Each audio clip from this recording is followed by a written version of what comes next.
Okay, good morning, everyone, and thank you. It is really humbling to be part of such a powerful group this morning.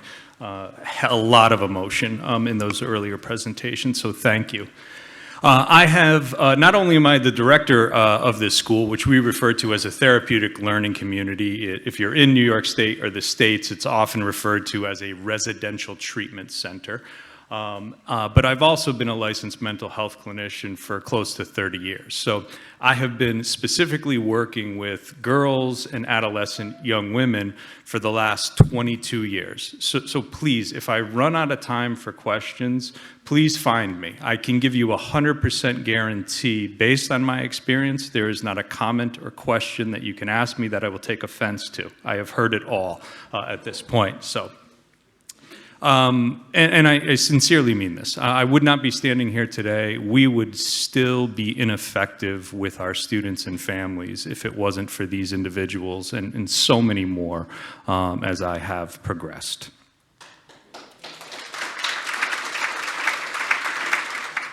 So let me briefly go through, kind of who our students are and what we're going for, right? If the dots or the bullets look familiar and you said, geez, this looks like a Stella O'Malley slide, it's because Stella did all of the training for our program, right? So we take students from across the state as well as into neighboring states. They come to us through school districts, right? Intelligent, young, creative, bright women, right? These are not kids with cognitive disabilities. These are kids who are just solely struggling with their social and emotional regulation, right? Most of our students come from multiple psychiatric hospitalizations, upwards of 10 to 15 psychiatric hospitalizations before parent advocacy gets them to a program like ours. So before the gender movement, and some of these, quotes and some of the clinical program you will see has changed because of some of those brilliant people I mentioned in the first slide. But this was always our foundation, right? Before any of this, we truly believed, and we taught every one of our staff, right?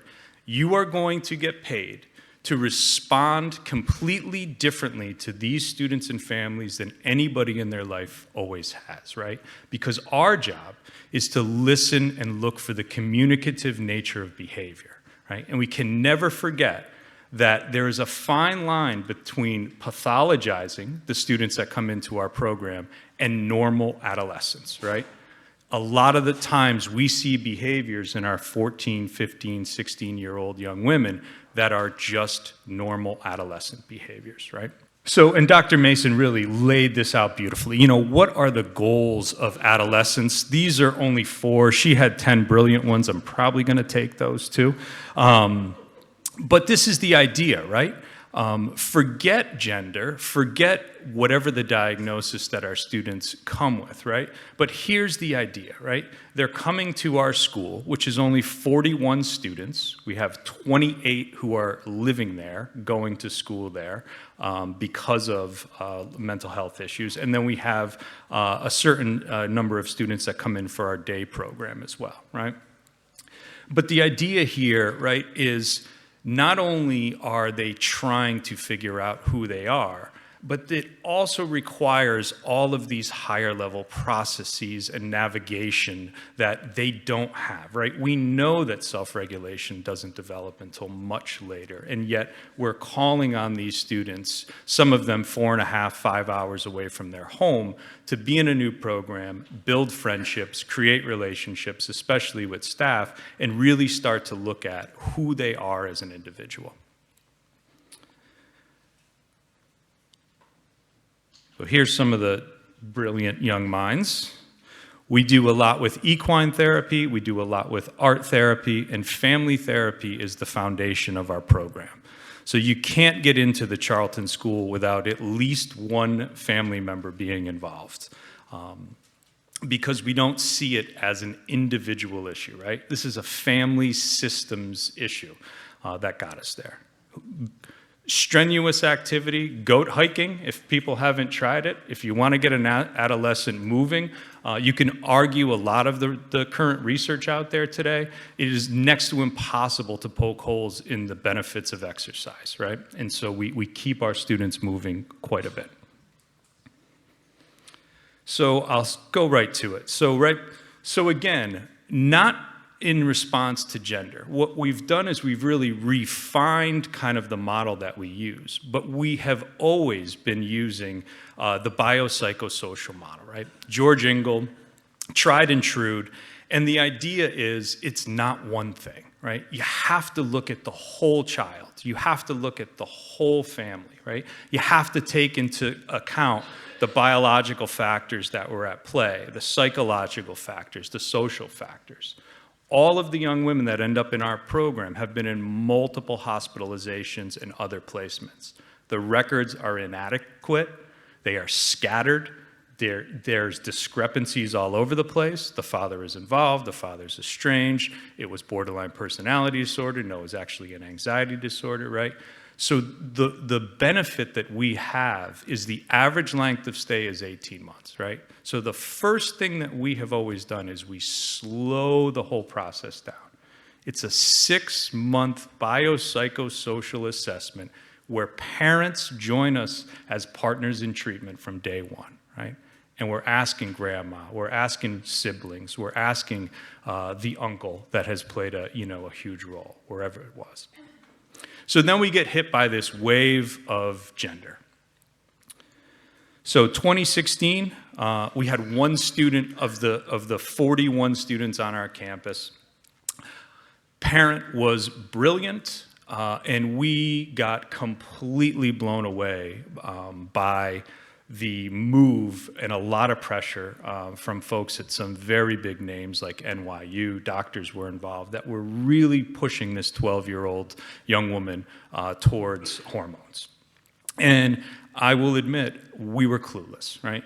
We at one point, especially at this point in time, we were part of the affirming model. We knew nothing else. It was coming down through all of the New York State regulations. And we were affirming every student. We were changing our pronouns. We had the email signatures, right? Everything that we've been through. By 2018, we went from 1 student to 6.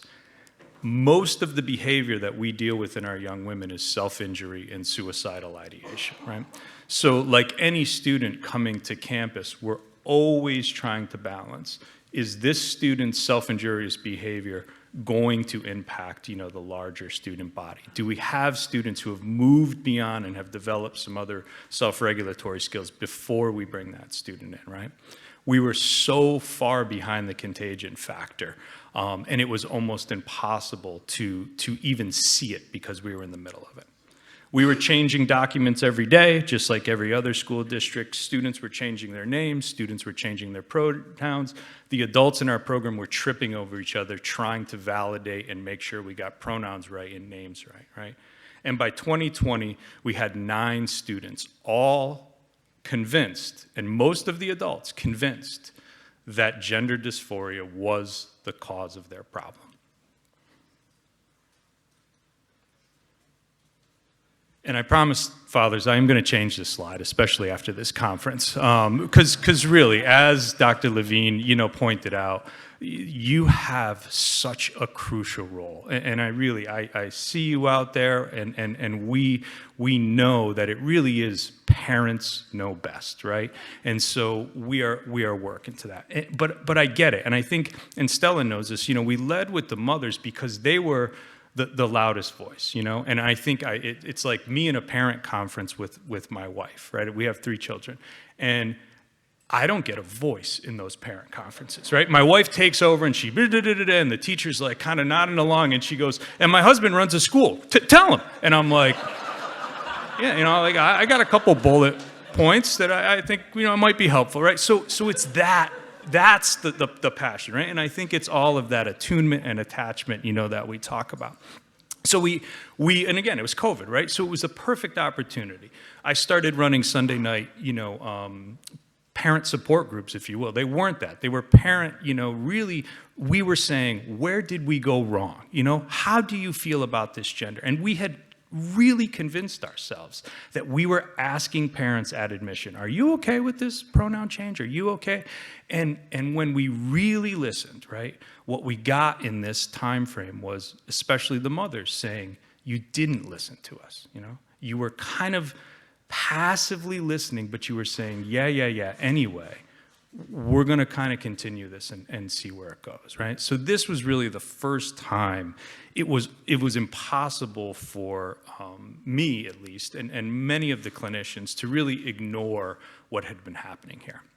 So we really got into the research at this point. Actually, 2 of the 6 mothers that were involved in this group had been in Stella's parent support group, and so that was the natural, connection.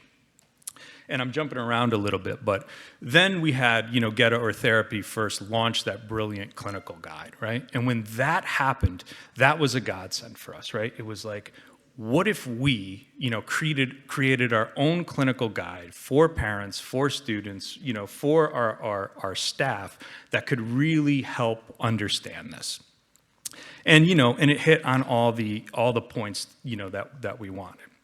So what we did was we brought Stella and the brilliant Chan, who has helped us do all of our research, and we brought in students, we brought in caregivers, we brought in clinical staff, and we went very slowly. So this was about a 3-year period of time where we were really trying to figure out how we were going to make this adjustment, right? But these were the things we knew that we could not ignore anymore, right? And in looking back today, it's always amazing to me. The Charlton School has never been a one-size-fits-all model. And if you went on to our campus today and you said to staff, what are some of the things that really piss Alex off? They'd be like, oh, models. He hates models, right? Yet here I was putting every single kid who walked through the door into a one-size-fits-all model, right? We were really blinded, right? So with all of that information, and we took the 2 students, one was 14, one was 16 years old, who were the most entrenched in really their belief that they were gender dysphoric, and if you, Alex, would stop being such a white cis male, you would know this, and you would be able to, acknowledge this, and I could then move on past my trauma, right? So as we were really putting the pieces together, we had 6 students who were discharged. We have these natural cycles in our program around graduation where students leave at the end of June, and then we slowly start to bring in new students over the summer months into the beginning of the school year. And we watched all 6 of those students, with the exception of 1 actually, 5 of those 6 students that left almost immediately detransitioned back to their birth name and their birth sex, right? And so that was another massive piece of information. All 5 of those students fell completely apart. Dropped out of school, stopped going to therapy, got into bad relationships, right? So it was so crystal clear that we had missed all of the trauma work, we had missed all of the family work, because we spent over a year navigating pronouns and gender, right? And it really, these parents, I can't believe in some ways still talk to us, honestly. And I am thankful for that, because we really dropped the ball. So, and you'll see some of those student quotes later. So now we have this new model, and we start practicing this new language, right? So before a student even gets to us, we're talking to hospitals, and we're talking to parents, and we're talking to school districts, and we're saying things like, just so you know, we're not using an affirming model. We are more exploratory. There's some really interesting research out there. We have some of our own, small student data, and we're starting to do this. Now, the great thing about working with highly suicidal adolescents is people can't wait to get them out of their schools and their hospitals, right? So this was another luxury. They were like, yeah. When can you take her, right? And we're like, oh, okay, you know, this is good. So we weren't getting what a lot of, you know, the blowback that the schools and some of the others, you know, were getting, right? And it was interesting as we started shifting the adult language on campus, right? At your peer level, you can do whatever you want. Your peers can call you whatever they want. You can use whatever pronouns you want with your peers. But every adult on this campus, including your parent, is going to, you know, use your first name. We're going to, you know, acknowledge you that way. And we are really going to kind of work through all of this stuff for you, right? As we got them out into the community, it was very interesting because, and somebody said it earlier, I think on the first day, but when you let the adolescent sit long enough with their own, you know, thoughts and their own, you know, perception of the world, they really started to fumble, right? So they would go on job interviews and they would say, my name's, well, it's Sally, but, you know, I like to be called Red Devil, but, right, you know, and they'd be like, well, you know, do you want me to call you Red? And they're, no, just call me Sally, right? And so it was very interesting to see this start to play out, right? And I'm talking as, you know, you're looking here. So it was time to really, though, launch this new approach, right? So we graduated all these students in June. On July 22nd, after a lot of training, teachers, staff, clinical staff, again, all done by Stella, the number one concern was the relationship, right? If I start calling this kid by their name and they don't want me to, how am I going to preserve the relationship? And that was across campus, from teachers, teaching assistants, clinical staff, you know, our leadership team, et cetera, right? And so we really started coming up with a script, right? Which we actually believe, and I really think people struggle with the fact that we actually believe this, right? So we would actually, you know, at admission say to a kid, I know this is a really important issue for you, right? We've read your records, but we've also been doing this a really long time and we've learned some things, right? We're not going to drop this issue. It is going to come up in family therapy, and we are going to make your parents a part of it. Because if you're right, we're going to help you talk to your parents in a way that everybody can understand it, right? We took all of the fight out of it, right? And as I'm talking about this first 12-year-old kid, at our administration building, there's a big window. This kid was in New York Presbyterian Hospital for 62 days at 12 years old because she was actively suicidal. And gender dysphoria was the primary diagnosis. The mother pulled her out against medical advice and drove her to our program. And as they're walking in the door, our director of admissions and clinical operations looks at me and says, "Are you sure about this?" And as the confident leader that I am, I said, "We'll see," right? And still today, talking about it, it brings me anxiety. And the kid came through the door, and I said, "Nice to meet you. I'm Alex," like we do with every kid. She said, "I'm blah, blah, blah. That's my dead name. Please don't ever use that again." And I said, "I learned that about you. I did the script." She got pissed off. She called me a couple names, and she said, "Can someone take me to my room now?" Right? And we were off, right?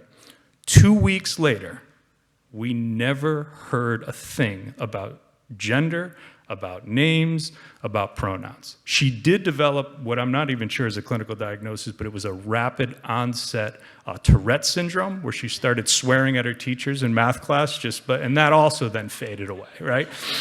So to look at the timeline, I know I'm running out of time. Since that date, 53 referrals, all with a primary diagnosis of gender dysphoria. Of those 53 students, we accepted 18 into our program under this new kind of a policy and approach, right? And today we have one student on campus who we are using male pronouns for, just social transition. He is now 18 years old. And we have one other student who is graduated, but was using male pronouns as well, but is now, from what I understand, just detransitioned. So I want to stress that, it is not conversion therapy, right, on the other end, right? So it's not like we're bringing students into the program and we're saying, you don't have a choice in this, blah, blah, blah, blah, blah, right? What we're saying is, we understand, but you don't have all the information. And in many ways, right, we don't either, right?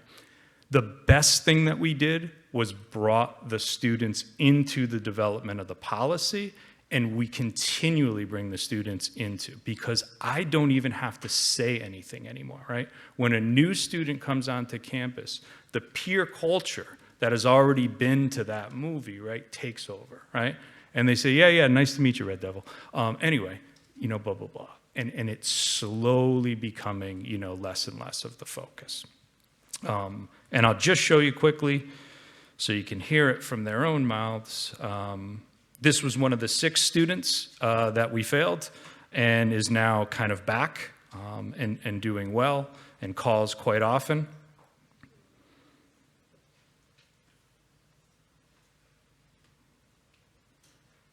The therapist she's referring to is our director of admissions, and she is tough. This is a student who just graduated last year.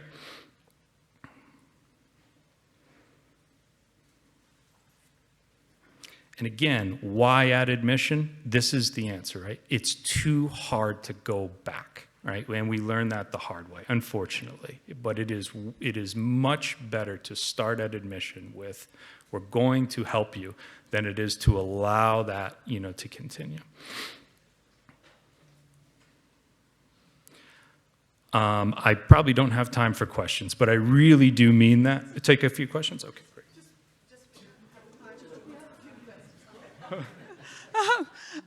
And I have a question actually to start with.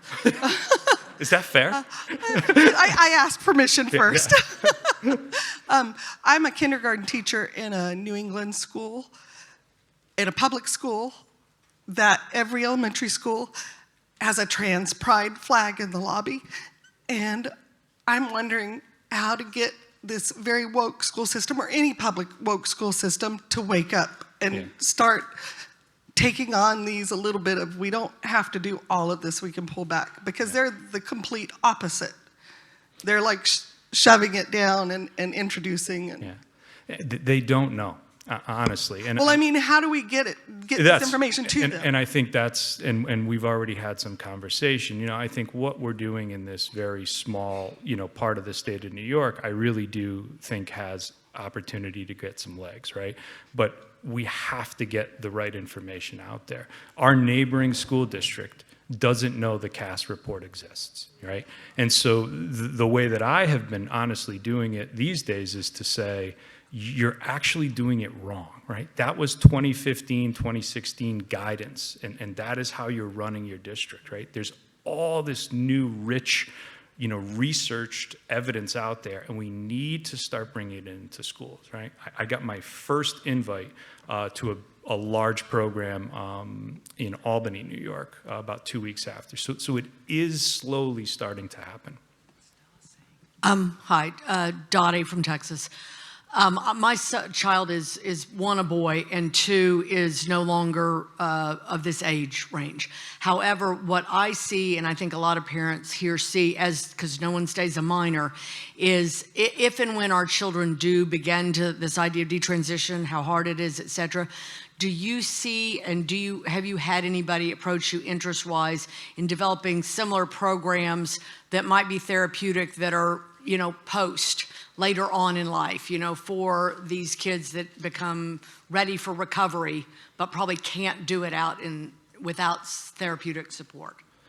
Yeah, yes, I see the huge need. I think I was thinking, as you were saying that, one of the things that happened as we started taking this, what to me is just good therapy, right? And that's why I think we're not getting so much blowback from the state. What we're saying is, we're actually doing therapy, right? We would never just lead with a self-diagnosed 14-year-old, right? And so I think where the danger with some of that comes is when we had our first student on campus using this exploratory approach, genuinely come out of family therapy and say, you know what, this actually does make sense to me, and I think I really do have a crush on this boy, and blah, blah, blah, blah, blah. The whole campus wanted to celebrate, right? It was like we won something, right? And it was very much a cognizant stop, right? That is also not neutral, right? Because the response to that is, tell me about that, you know? What happened, right? And we continue to explore and explore and explore. And I think our parents especially are very scared of that aftercare, right? As you're talking, that I think we have to somehow keep those conversations going because it was a part of their developmental history. Again, I'm talking from a social standpoint, but there is definitely a fear of, if you go back there, it will all come back up again. And that just has not been our experience, you know? And I know I didn't really answer your question, but yeah. Nancy, also from New York. I think it's useful to think of this more broadly because in New York schools, there is a real crisis in behavior. Under-socialized kids, kids who don't have the support to go someplace like the Charleston School, a lot of the teachers, they're just trying to help, and they need to know that bringing gender into this makes everything worse. It undermines their authority, it hurts the kids, it puts them on a medical pathway. How can we get that message out, do you think? I think we're really trying, and there's a couple folks here today who are ahead of me. We're really trying to get into the districts, you know, at the superintendent level. That's where it happens. And again, I think it's fear. We have to get beyond the fear that we are trying to do something that is political, right? We are really just trying to say, we want to get you all back to teaching. Right? You should have never been involved in this in the first place, right? So we want to get you back to teaching, you know? And with that said, they don't want to be involved, right? Most of the teachers that I think, like you're saying, they don't really want to be involved, but there is a fear, for sure, that is still driving it. Louise Irvin from CanSG, and thank you for the work you're doing. It's extremely interesting. And I noticed you mentioned the CAS review, and I was very interested that you're finding that helpful. You know, it was designed for, you know, the UK, but you're finding it helpful in the States. But I was speaking to somebody last night, a psychotherapist, who said that on some of the listservers for various organizations, they've banned anybody from actually posting the CAS review. It's seen as a terrible thing, a terrible document, and it's been kind of, how would you disseminate it in the United States so that more people can benefit from it? Do you have any thoughts on that? Yeah, and we are. I mean, no, that is a great question. So we have a lot of oversight agencies. So first of all, we are a not-for-profit, right? So all the services we provide are at no charge to families. The home school district kind of picks up the tuition rate, and the home county, you know, picks up the room and board. The Office of Children and Family Services, New York State Education Department, and the Department of Health. Those three massive governing bodies are really where we are trying to help educate, right?